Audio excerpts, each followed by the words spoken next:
మాటల గోల మాటల లీల మంటలు రేపుతోంది. ఇప్పుడు 6 గ్యారంటీలపై అధికార ప్రతిపక్షాలు కత్తులు నూరుకుంటున్నాయి. సీఎం రేవంత్ బీఆర్ఎస్ నేత కేటీఆర్ల మధ్య డైలాగ్ వార్ స్పీక్స్ కు చేరిపోయింది. పొలిటికల్ వార్ కాస్త పర్సనల్ లెవెల్ కి వెళ్లిపోయింది. 6 గ్యారంటీల అమలుపై కొద్ది రోజులుగా అధికార కాంగ్రెస్ విపక్ష బీఆర్ఎస్ ల మధ్య హాట్ మాటల వార్ చెలరేగుతోంది. 6 గ్యారంటీల అమలు మాటల్లోనే తప్పితే చేతల్లో లేదంటూ కాంగ్రెస్ పై బీఆర్ఎస్ ఎదురుదాడి చేస్తోంది. ఫ్రీ బస్ లో మహిళలకు సీట్లు లేవంటూ ఎద్దావా చేస్తోంది గులాబీ పార్టీ. మహిళలకు నెలకు 2500 ఎక్కడిస్తున్నారో చెప్పాలంటూ కాంగ్రెస్ ను నిలదీస్తోంది. సీఎం రేవంత్ బీఆర్ఎస్ నేత కేటీఆర్ల మధ్య నడుస్తున్న ఈ డైలాగ్ లో వార్ నెక్స్ట్ లెవెల్ కు చేరింది.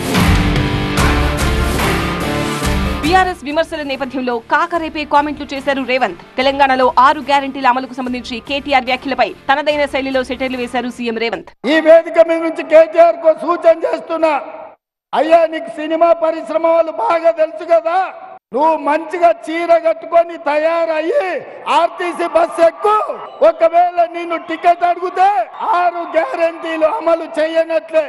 రేవంత్ కామెంట్లకు అటు నుంచి ఘాటు ట్వీట్ తో రిప్లై వచ్చింది. మహిళలకు నెలకు 2500 రూపాయలు ఎక్కడిస్తున్నారో రేవంత్ చూపించాలన్నారు కేటీఆర్. లేకుంటే రేవంత్ రాహుల్ చీర కట్టుకుంటారా అంటూ మాటకు మాట అంటించారు. ఇందిరమ్మ రాజ్యం అంటూ సోనియా జపం చేస్తున్నారంటూ ట్వీట్ లో విమర్శలు గుప్పించారు కేటీఆర్. ఉచిత బస్సు అంటూ బిల్డప్ ఇచ్చారని, సీట్లు దొరక్క మహిళలు గొడవ పడుతున్నారన్నారు. చిల్లర మాటలు తప్పితే కాంగ్రెస్ చేసిందేమీ లేదంటూ ఆ ట్వీట్ లో కేటీఆర్ ఆరోపించారు.